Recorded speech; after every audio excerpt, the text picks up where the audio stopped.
хаті нема світла, знову зникло.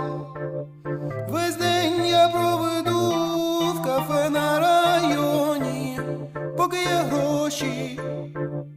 Не знаю, чи повернусь сьогодні додому, додому.